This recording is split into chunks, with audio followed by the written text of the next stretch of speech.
Yeah, came at 17. Damn.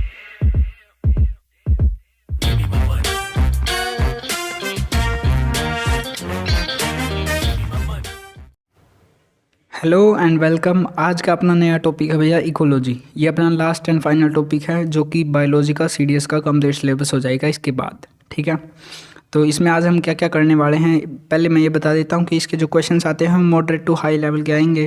ठीक है, इसमें टॉपिक्स क्या क्या करने वाले हैं, इकोलॉजी क्या होती है वो, देन इकोसिस्टम क्या होता है, फूड चेन और food webs, then trophic level and then energy flow. ठीक है, ये सब चीज़ें हम देखने वाले हैं आज। तो चलिए स्टार्ट करते हैं। सबसे पहला है इकोलॉजी क्या होती है। इकोलॉजी है the study of the relationship between the living things and there surroundings. मतलब कि ये बात है जैसे कि हम हो गए और हमारा एनवायरनमेंट हो गया, उनके बीच के रिलेशन की स्टडी करना, दैट इज़ इकोलॉजी। ओके है।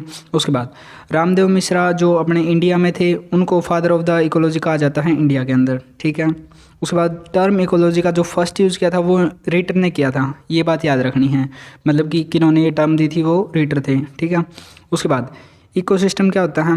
देखो, इकोलॉजी हो गया स्टडी और इकोसिस्टम हो गया वो एरिया जिसके अंदर वो मतलब कि इंटरेक्शन हो रही है। ठीक है, जैसे कि अपने मतलब कि अगर हम हैं, अपना एरिया होगा, जैसे कि एक सिटी है तो सिटी के अंदर बहुत सारे इंटरेक्शन हो रहे हैं मतलब कि ह्यूमंस के और उसके सराउंडिंग्स के। इसी तरह से पौंड हो गया, पौंड के अंदर भी मतलब कि जो भी मतलब एक्वाटिक एनिमल्स वहाँ पे रह रहे हैं उनके और पौंड के बारे में बीच में जो इंटरेक्शन हो रहे हैं वो हो गए, तो पौंड भी एक इकोसिस्टम हो गया। तो इस हिसाब से ठीक है पढ़ लाभ लेना। ठीक है, उसके बाद ट्री हो गया, जैसे कि ट्री के बारे में क्या है, ट्री पर बहुत सारे बर्ड्स रहते हैं, फिर उन बर्ड्स पर भी बहुत सारे मतलब कि पैरासाइट्स रहते हैं, तो वो भी एक इकोसिस्टम हो गया। मतलब कि उनके बीच में आपस में तो इंटरेक्शन होती ही है ना, तो that area is called the ecosystem. समझ में आ गया? ओके सर, अब चलते हैं आगे। नेक्स्ट है आज अपना, फिर इसके आते हैं मतलब कि कंपोनेंट्स क्या क्या होते हैं, एबायोटिक कंपोनेंट और बायोटिक कंपोनेंट किस चीज़ के, इकोसिस्टम के। तो लिविंग कंपोनेंट्स होते हैं उनको हम बोलते हैं बायोटिक, और जो एबायोटिक होते हैं वो होते हैं नॉन लिविंग। ठीक है, जैसे कि एग्जांपल मैंने यहाँ पे लिख रखे हैं, आप एग्जांपल देख लो।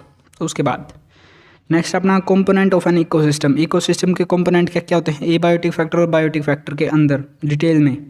ठीक है, तो एबायोटिक के अंदर कौन से आ गए, क्लाइमेट के फैक्टर्स जो कि क्लाइमेट से रिलेटेड है, जिससे क्लाइमेट चेंज होता है या फिर क्लाइमेट पर मतलब कि क्लाइमेट पर कोई फ़र्क पड़ता है।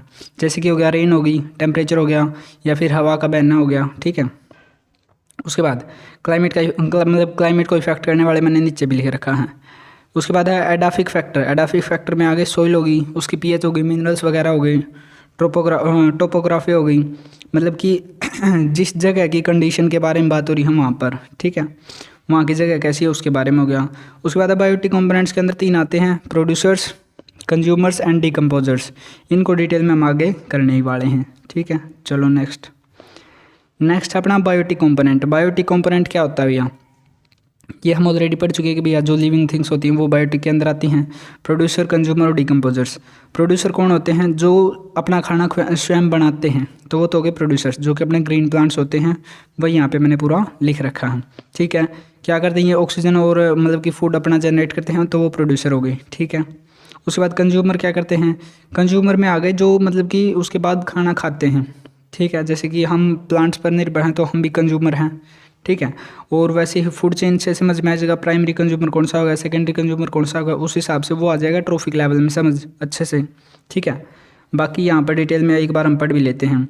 They include the both the primary and the secondary consumers. Primary के अंदर आ गए हार्बीवोर्स जो कि डायरेक्ट घास वगैरह को खाएंगे, वो हो गए हार्बीवोर्स। कार्निवोर्स हो गए जो कि मांस वगैरह खाते हैं, वो हो गए।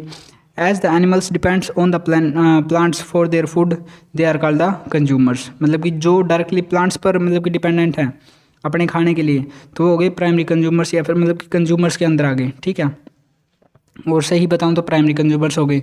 सेकेंडरी कंज्यूमर्स हो सकते हैं वो मतलब कि खुद मतलब कि मांस खाते हों, जैसे कि मान के चलो पहले घास था, घास मतलब कि ग्रास था, ग्रास को खाया ग्रास ऊपर को खाया मेंढक ने, तो इस हिसाब से क्या हो गया, अब जो मेंढक था वो कार्निवोर्स था, सेकेंडरी कंज्यूमर के तौर पर वो आएगा वहाँ पर। ठीक है, उसके बाद प्राइमरी कंज्यूमर क्या होते हैं, feed directly from the producers their food and the secondary consumers feed on the primary consumers.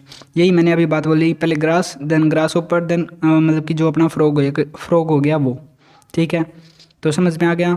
Grass ऊपर हो गया अपना मतलब कि जो अपना फर्स्ट वाला मतलब कि प्राइमरी कंज्यूमर, देन उसके ऊपर फ्रॉग ने उसको खाया तो वो क्या हो गया, सेकेंडरी कंज्यूमर। ओके हैं। बाकी यहाँ पर फिर ऐसे ही होता है कार्निवर्स, फिर अपेक्स प्रेडिटर्स वगैरह आते हैं, तो वो आगे ट्रॉपिक लेवल में आपको अच्छे से समझ आ जाएगा। अब चलते हैं नेक्स्ट। देन अपना आता है डीकम्पोजर्स। डीकम्पोजर्स क्या क्या होते हैं, मेनली हम इनको सेप्रोफाइट्स भी बोलते हैं। सेप्रोफाइट्स के अंदर कौन से आ गए, फंगी एंड बैक्टीरिया। ये क्या करते हैं भैया, ये करते हैं मतलब कि जो डेड और डिकेइंग मैटर होता है उस पर फीड करते हैं ये, ठीक है। क्या करेंगे, फीड करने के बाद जो भी उनका मटेरियल होता है उसको नाइट्रोजन और CO2 में बदल देते हैं। फिर उसी CO2 का यूज़ कौन कर लेते हैं, प्लांट्स वगैरह कर लेते हैं, नाइट्रोजन का भी, ठीक है। That is called the decomposers. And जो ये प्रोसेस होती है डीकम्पोज करने की उसको हम बोलते हैं डीकम्पोजिशन, ठीक है। उसके बाद आता है एनर्जी फ्लो। एनर्जी फ्लो से पहले हम ये समझ लेते हैं क्या चीज़ें, मतलब कि जो पीछे अभी हमने पढ़ा उसका समअप क्या है। अभी हमने पढ़ा था भैया जो प्रोड्यूसर्स होते हैं वो क्या करते हैं, मतलब कि प्लांट्स, मेनली प्लांट्स के अंदर फोटोसिंथेसिस होगी और फोटोसिंथेसिस से वो क्या करते हैं, फूड और O2 बना लेते हैं, मतलब कि ऑक्सीजन बना देते हैं, ठीक है। उसके बाद कंज्यूमर्स क्या करते हैं, प्लांट्स हैं, प्लांट्स से डायरेक्टली हार्बीवोर्स जो कि डायरेक्ट घास वगैरह खाते हैं या फिर वेजिटेरियन है टोटली, ठीक है। तो वो हो गए प्राइमरी कंज्यूमर्स के अंदर। उसके बाद क्या करते हैं, प्राइमरी कार्निवोर, मतलब कि जो उनको खाएंगे, प्राइमरी मतलब कि कंज्यूमर्स को जो खाएंगे वो हो गए सेकेंडरी कंज्यूमर्स, ठीक है। यहाँ पे प्राइमरी कार्निवोर बोला है ना कि कंज्यूमर, ये होंगे कौन से, सेकेंडरी कंज्यूमर। उसके बाद है इसको खाने वाले सेकेंडरी कार्निवोर हो गई, और ये कंज्यूमर कौन से हो गए, टर्सरी कंज्यूमर, मतलब कि उसके बाद वाले। देन उसके बाद वाला क्वार्टरनरी कंज्यूमर। और इन सभी को मतलब कि अगर प्लांट मर गए तो भी डीकम्पोजर्स डायरेक्ट काम करते हैं उन पर। प्राइमरी कंज्यूमर मर गए तो उनके ऊपर भी डीकम्पोजर्स काम करते हैं। इसी तरह से इनके ऊपर भी डीकम्पोजर्स काम करते हैं और उसको मतलब कि उनको ख़त्म कर देने के बाद क्या बना देते हैं, नाइट्रोजन एंड CO2, जिसका फिर बाद में दोबारा से प्लांट्स यूज़ कर लेते हैं। ऐसे ही ये साइकिल बार बार चलती रहती है, ठीक है। अब एनर्जी फ्लो का क्या मतलब कि सिस्टम है वो देख लेते हैं। Flow of energy along the food chain through the different trophic levels. Energy is pass from the producers to the decomposers through the various trophic levels. अब मेन बात है यहाँ पर ट्रॉफिक लेवल समझ में आ जाएगा तो एनर्जी फ्लो अपने आप समझ में आ जाएगा। मेन बात ये थी जैसे कि अभी फूड चेन मैंने बताई थी ना, ग्रास, देन ग्रास ऊपर, देन फ्रॉग, फ्रॉग को फिर स्नेक ने खा लिया, स्नेक को फिर ईगल खा लेगा, तो वो एक फूड चेन होगी। उस फूड चेन में क्या होता है, एनर्जी ट्रांसफ़र होती रहती है किस किस से, ग्रास ऊपर से मेंढक के अंदर, मेंढक से फिर स्नेक के अंदर, स्नेक से फिर उसके नेक्स्ट, ठीक है। इस हिसाब से वही एनर्जी फ्लो है। मेन बात आएगी ट्रॉफिक लेवल। ट्रॉफिक लेवल में हम देख लेते हैं क्या क्या चीज़ें आएंगी। पहले हम देख लेते हैं फूड चेन क्या है और फूड वेब क्या है। फूड चेन है इस तरह से, मान लो जो जैसे कि प्लांट्स थे, प्लांट्स को फिर डियर ने खाया डायरेक्ट, डियर को सीधा लायन ने खा लिया, लायन को मतलब कि लायन भी फिर जब मर जाएगा तो उसके बाद डीकम्पोजर्स काम करेंगे। डीकम्पोजर्स ने NO2 और CO मतलब कि CO2 या O2 बना दिया, CO2 बना दिया, तो फिर वो उसका प्लांट्स ने यूज़ कर लिया, दोबारा से फिर यही साइकिल चलता रहेगा, ठीक है। बट मेन बात क्या होती है, एक्चुअली में तो फूड वेब एग्जिस्ट करता है, अकेली फूड चेन एग्जिस्ट ही नहीं करती। फूड वेब कैसे एग्जिस्ट करता है, अब ऐसा तो है नहीं कि डियर को सिर्फ लायन ही खा सकता, टाइगर भी तो खा सकता है, ठीक है। और जैसे कि प्लांट्स है, प्लांट्स को ग्रास ऊपर खा सकते हैं या फिर डियर खा सकती हैं, तो ऐसा तो है नहीं कि मतलब कि ग्रास को सिर्फ ग्रास ऊपर ही खाएगा या तो सिर्फ डियर ही खाएगी, उसको अलग अलग खाते हैं, फिर उनको खाने वाले भी अलग अलग हो सकते हैं। तो इसलिए क्या एग्जिस्ट करता है, फूड वेब एग्जिस्ट करता है, ना कि फूड चेन, ठीक है।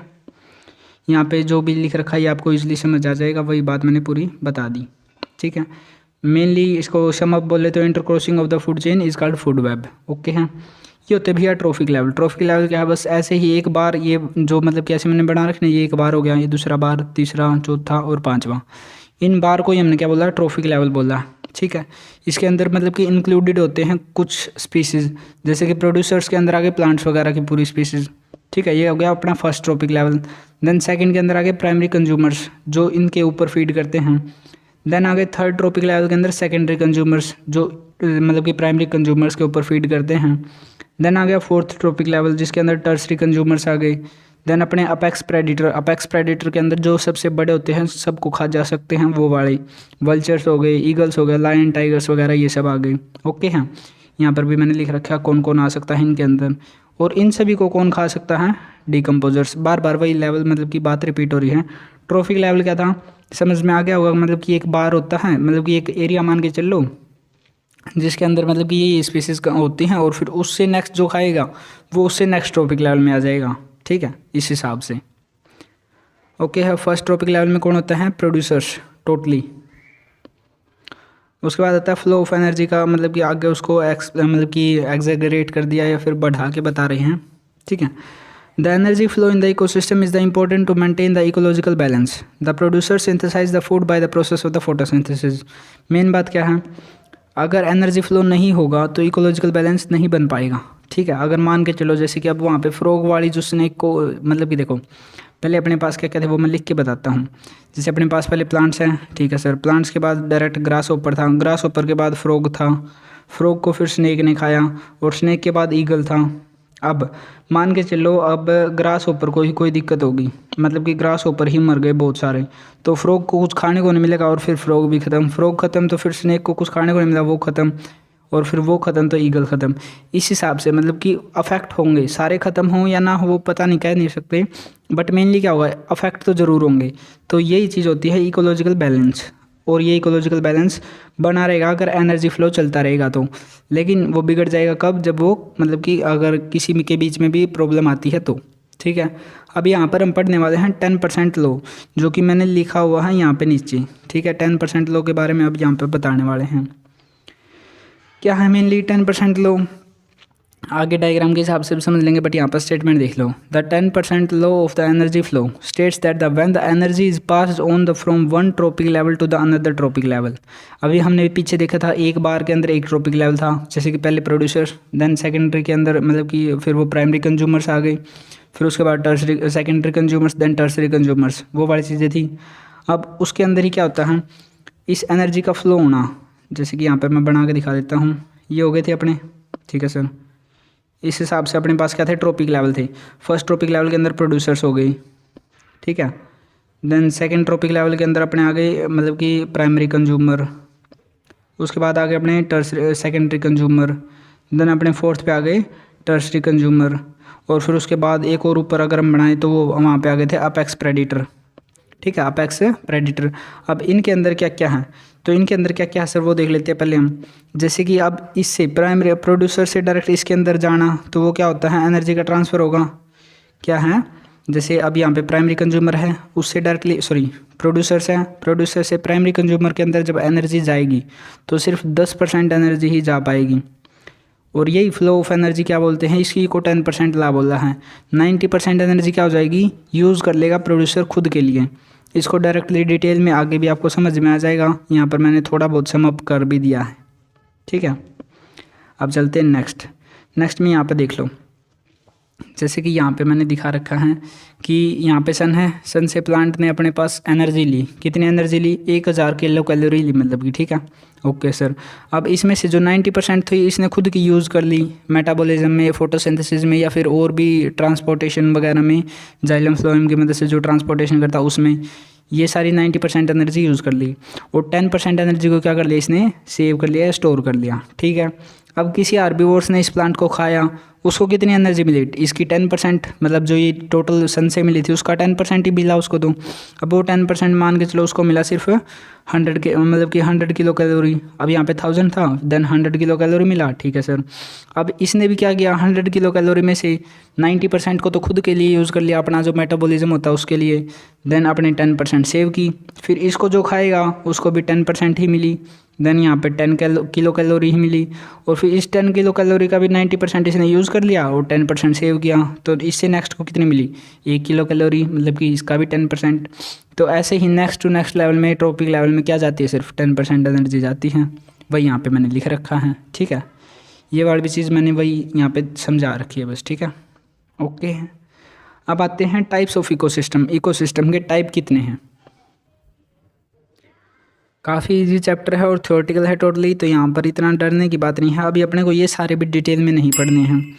टाइप्स ऑफ इकोसिस्टम में अपने को पता होना चाहिए, एक्वाटिक इकोसिस्टम होता है जो कि पानी से रिलेटेड हो गया, और टर्शियल इकोसिस्टम होगा जो कि ज़मीन से रिलेटेड हो गया, ठीक है। एक्वाटिक के अंदर भी फिर 2 आ जाते हैं, fresh water ecosystem and marine water, मतलब मरीन इकोसिस्टम, ठीक है। ये वाले जो सारे हैं चारों, ये अपने को मतलब जियोग्राफी में हम पढ़ लेंगे, और बाकी ये नीचे वाले भी इतने इंपॉर्टेंट हैं नहीं, ठीक है। उसके बाद चलते हैं नेक्स्ट आता है भैया जी इकोलॉजिकल पिरामिड होते क्या है। इकोलॉजिकल पिरामिड कैसे हैं सर वो देख लेते हैं हम, पहले इनके definition. An ecological pyramid is a graphical representation of the relationship between the different organisms each bar of the pyramid represents a different trophic level. पहली बात तो जो ये बार बना रखे हैं तो ये एक ट्रॉपिक लेवल को मतलब कि रिप्रेजेंट कर रहे हैं, ठीक है।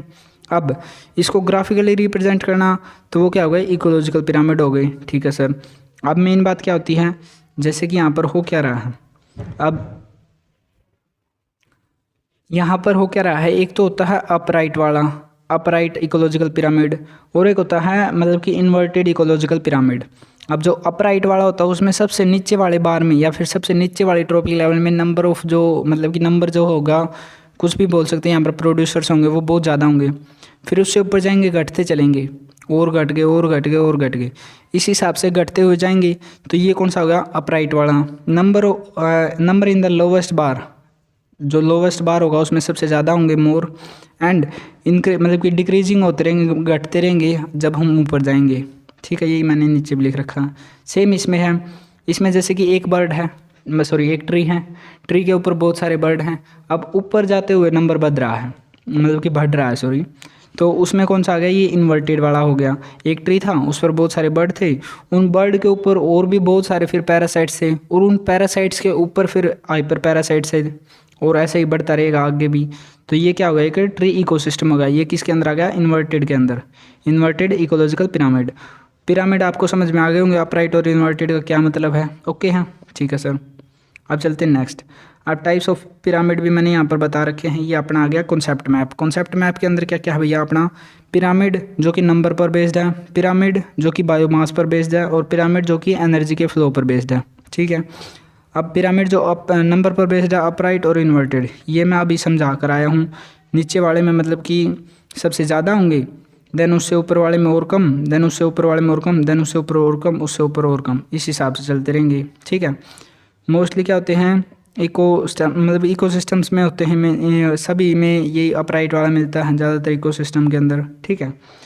इन्वर्टेड के अंदर एक ट्री इकोसिस्टम ही ऐसा है जो कि इन्वर्टेड के अंदर आता है, ठीक है सर। अब बायोमास, बायो का मतलब क्या होगा, जो जीवित है, और मास हो गया matter content by that body, ठीक है। अब लिविंग बॉडी के अंदर जितना भी मास है वो वाली चीज़ उस पर डिपेंडेंट है, वो वाली चीज़ देखनी है अब यहाँ पर।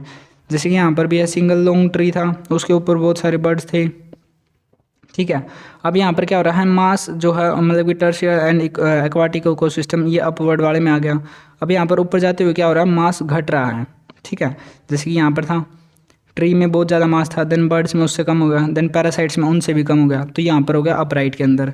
अब यहाँ पर वही चीज़ जो है मतलब कि जैसे कि पॉन्ड वाला या फिर मरीन वाला आ जाएगा इसमें। तो मरीन वाले के अंदर क्या आ गया, अब सबसे पहले यहाँ पर क्या लिख रखे मैंने, फाइटोप्लैंक्टन्स, और फिर ये देन आगे मतलब कि मेन बात क्या है, यहाँ पर प्लांट्स वाले हैं, जैसे कि यहाँ पर हो गई मतलब कि जो मरीन प्लांट्स हैं या फिर एक्वाटिक प्लांट्स हो गए वो हो गए, देन उनके ऊपर स्मॉल फिशेस ने फीड किया, ठीक है सर। तो इनका मास बहुत ज़्यादा नहीं था, कम था, ठीक है। देन फिशेस जो आई उस पर जो जिन्होंने फीड किया उनका मास थोड़ा ज़्यादा था क्योंकि वो नंबर में भी ज़्यादा थे। देन उसके बाद जैसे कि लार्ज फिश आ गई या फिर वेल शार्क हो गई या फिर डॉल्फिन हो गई, उन्होंने फीड किया तो वो उनका मास और भी ज़्यादा हो गया। तो इस हिसाब से किसके अंदर आ गया, इन्वर्टेड के अंदर। देन अपना आ गया एनर्जी वाला। एनर्जी वाला अपना अपराइट ही होता है हमेशा, ऑलवेज, तो ये वाली बात देख लेनी है। एनर्जी वाला तो मैं बता भी चुका हूँ पहले भी, ठीक है, ओके है। चलते हैं नेक्स्ट। अब पिरामिड नंबर के बेस पर ये दोबारा से मैंने रिपीट कर रखे हैं यहाँ पर डिटेल में, ठीक है। तो ये समझ गए होगा आप, पहले मतलब कि ज़्यादा प्लांट्स थे, देन उससे 4 ग्रास ऊपर हो गए, फिर उससे और कम हो गए, फिर उससे और कम हो गए, उससे और कम हो गए। ये हो गया पिरामिड ऑफ नंबर्स के बेस पर। अब यहाँ पर ट्री वाला था, ट्री के ऊपर बहुत सारे फिर पक्षी हो गए, पक्षियों के ऊपर और पैरासाइट हो गए, पैरासाइट के ऊपर और हाइपर पैरासाइट हो गए, इस हिसाब से। देन पिरामिड ऑफ बायोमास, ये भी हम ऑलरेडी बता चुके हैं, ठीक है। जैसे ग्रास था, ग्रास के ऊपर बहुत सारे मतलब कि इनका मास मान के चलो 1000 kg था, जो पूरी ग्रास थी उसका। अब रैबिट तो इतने सारे नहीं होंगे, रैबिट और डियर्स, उनका मान लो 100 kg मास है। उसके बाद फोक्स हैं वो और भी कम होंगे तो 10 kg मास हो गया, और लायन तो मतलब कि और भी कम है तो वो उनका 1 kg मास मान के चलो। इस हिसाब से क्या हो रहा है, ये मास कम हो रहा है। अगर मास कम होता वो ऊपर जा रहा है तो वो कौन सा हो गया, upright. Upright pyramid of the mass, biomass sorry, in the tertiary ecosystem. उसके बाद ये वाला inverted pyramid of the in the aquatic ecosystem. Inverted के अंदर वो अभी वो वेल वाला मैंने बताया था, वेल हो गए, शार्क्स हो गए, डॉल्फिन्स हो गई, वो उसके अंदर आ गया, ठीक है, ओके सर। इसके अंदर क्या होगा, क्वांटिटी जो होगी घटेगी, ठीक है, ऊपर जाते हुए। इसके अंदर क्या होगा, क्वांटिटी जो है बढ़ेगी ऊपर जाते हुए। यही बात मैंने यहाँ पे लिख रखी है, ठीक है। नेक्स्ट आ गया अपना ये वाला, ये दोबारा से फिर ट्रॉपिक लेवल को मैंने रिपीट कर रखा है। डिकम्पोजर्स किस पर काम करते हैं, 10% लो है मैक्सिमम जो हीट में या फिर एनर्जी रिलीज होती है वही, ये नीचे मैंने लिख रखा है स्पेशली इसी बात को, ठीक है। ऑलरेडी ये कई बार रिपीट हो चुका है, मैं समझा भी चुका हूँ। 10% लो के अकॉर्डिंग मतलब कि एनर्जी जाती है सबके अंदर, ठीक है। यहाँ पर भी वही 10% लो फॉलो कर रखा है। जैसे कि यहाँ पर 10,000 किलो कैलोरी थी, then 1,000 kilo calorie, then 100 kilo calorie, then 10 kilo calorie, इस हिसाब से ऊपर जाती रहती है, ठीक है। अब आ गया इकोलॉजिकल सक्सेशन क्या होता है। इकोलॉजिकल सक्सेशन क्या है,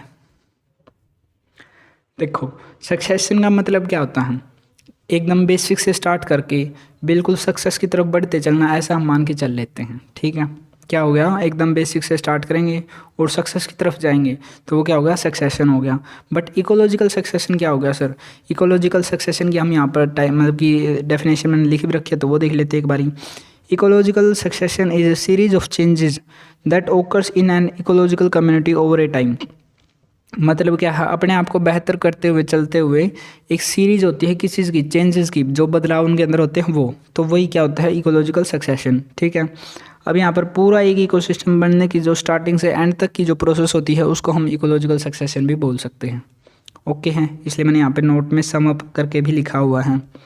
और क्या है, an important characteristics of all the communities is that their composition and the structures are constantly changed in the response to the changing environment conditions। Main बात क्या भैया, जैसे कि हम भी अडेप्ट करते हैं ना तो वो अडेप्शन वाली बात होगी। उसके बाद क्या है, the change in the orderly and the sequentially parallel with the changes in its physical environment. तो वही हो गया, मतलब कि चेंजेस किस हिसाब से होते हैं, पैरेलली भी और सिक्वेंशली भी और ऑर्डरली भी, मेन बात ओके है। उसके बाद है नेक्स्ट अपना, मतलब कि these changes lead to the final community.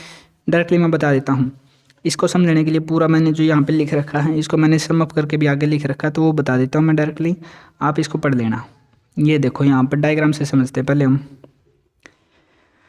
Main बात इसके अंदर होती क्या है, अब सबसे पहले अपने पास आती है पाइनर कम्युनिटी। पाइनर कम्युनिटी होती है जो कि बिल्कुल मतलब कि इकोसिस्टम की शुरुआत करती है वो वाली कम्युनिटी, ठीक है। मान के चलो एक पत्थर है, अब पत्थर में जान फूकनी है तो उसके ऊपर कौन आए, पाइनर कम्युनिटी के बंदे आएंगे, ठीक है। मतलब मान के चलो उसके ऊपर जीवन स्टार्ट करना है, उसका एक इकोसिस्टम बनाना है तो उसके ऊपर कौन आए, पाइनर कम्युनिटी आई, ठीक है।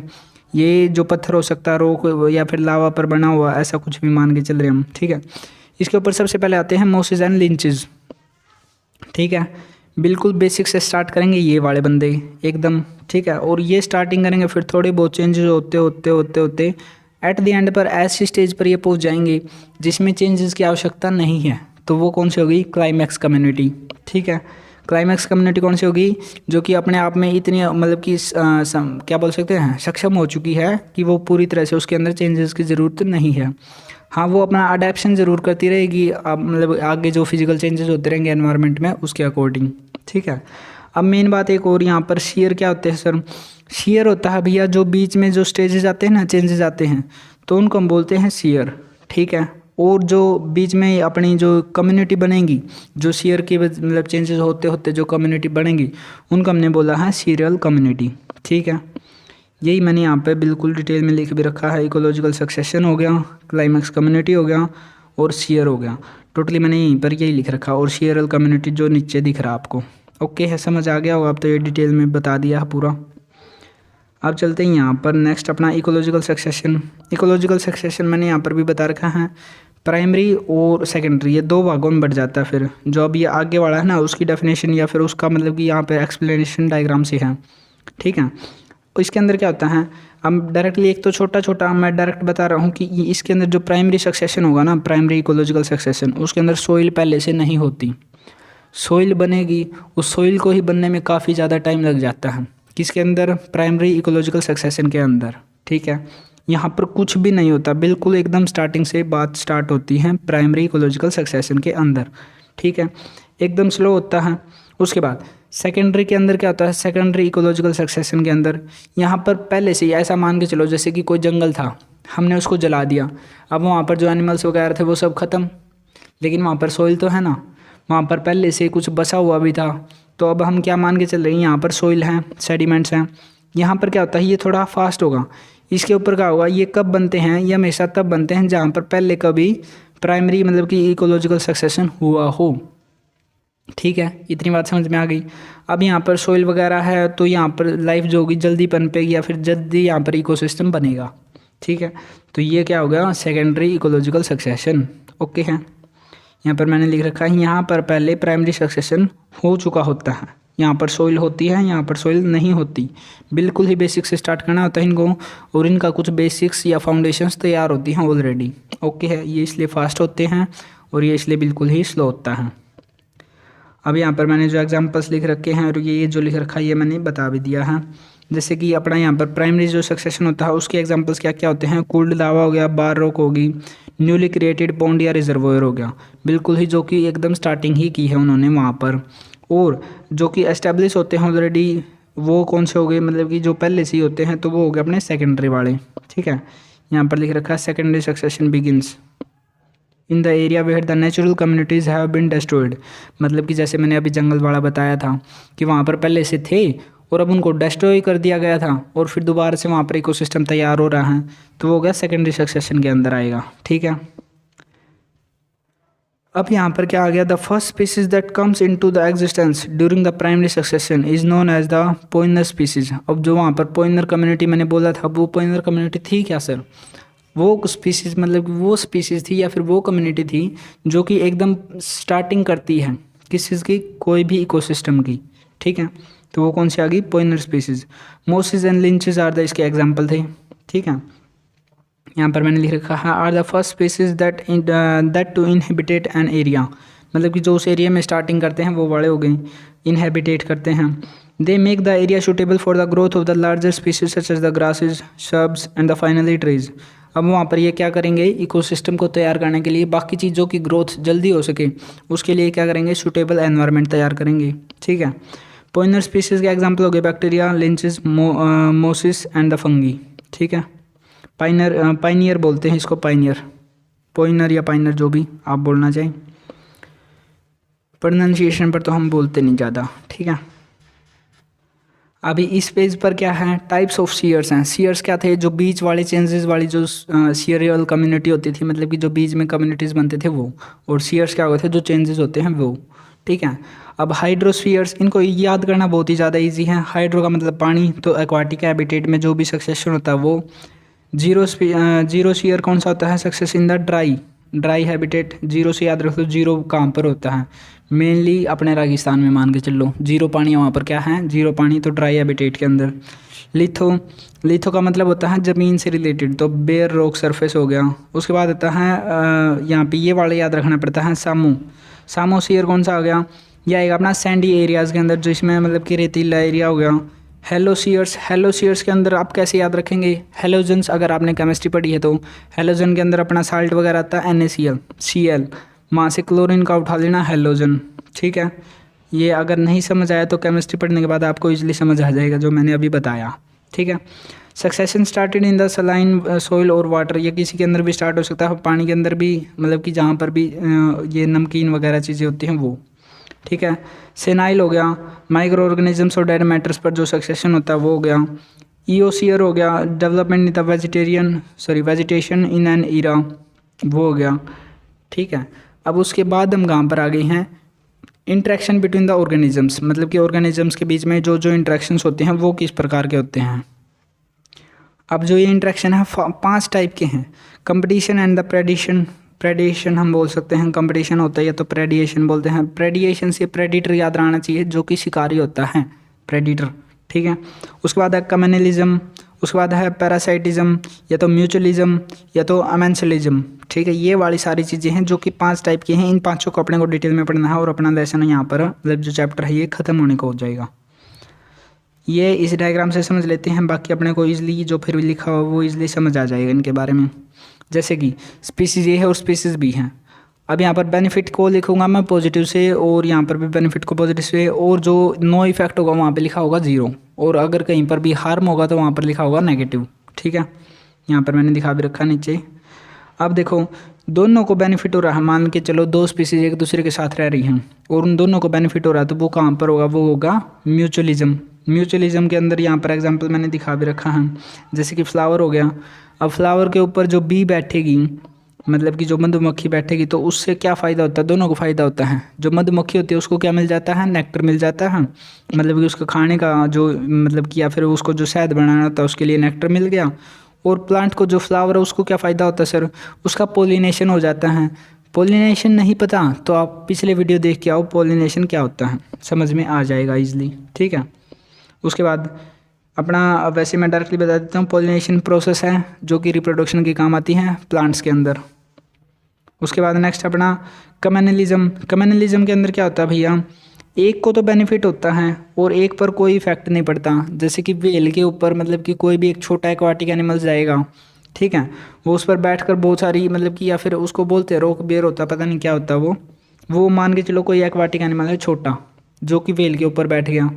अब वो व्हेल के ऊपर बैठने से उसको बहुत दो फायदे होंगे, क्या क्या, एक तो वो एक जगह से दूसरी जगह जल्दी पहुंच जाएगा क्योंकि वो बड़ी है, ईजिली जा पाएगी।